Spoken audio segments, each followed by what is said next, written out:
নমস্কার বন্ধুরা, আজ আমরা আলোচনা করব ভারত ও পাকিস্তানের মধ্যেকার সীমান্ত উত্তেজনা নিয়ে। বিশেষ করে কাশ্মীরের পহেলগামে সন্ত্রাসী হামলার পর পরিস্থিতি কেমন দাঁড়িয়েছে। গত কয়েক দশক ধরে কাশ্মীর ইন্দো পাক সম্পর্কের সবচেয়ে সংবেদনশীল একটা ইস্যু। পহেলগাম হামলা এবং এই উত্তেজনা আবারও বাড়িয়ে দিয়েছে। চলুন বুঝে নিই পুরো বিষয়টি। কাশ্মীরের পহেলগাম এলাকায় একটি সন্ত্রাসী হামলায় বেশ কয়েকজন নিরীহ পর্যটক ও স্থানীয় নাগরিক প্রাণ হারায়। ভারতীয় নিরাপত্তা বাহিনী এই হামলার দায় পাকিস্তান পোষিত জয়সি মোহাম্মদ গোষ্ঠীর ওপর চাপিয়েছে। ভারতের দাবি, পাকিস্তানের সীমান্তের ওপার থেকে সন্ত্রাসী গোষ্ঠীগুলিকে প্রশিক্ষণ ও অর্থ দিয়ে সাহায্য করা হয়, যা পাকিস্তান অস্বীকার করে।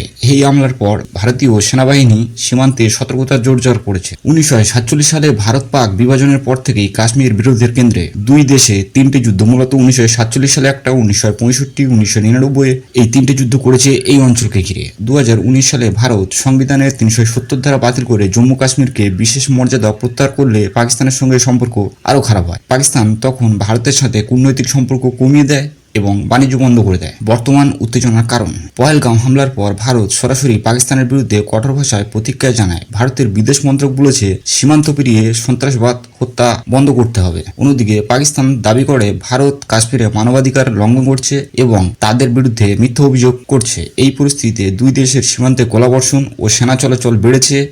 এলওসি বা লাইন অফ কন্ট্রোল বরাবর গ্রামবাসীদের জীবনে বিপন্ন হয়ে পড়েছে। আন্তর্জাতিক প্রতিক্রিয়া, যুক্তরাষ্ট্র, রাশিয়া এবং চীন এই উত্তেজনা নিয়ে উদ্বেগ প্রকাশ করেছে।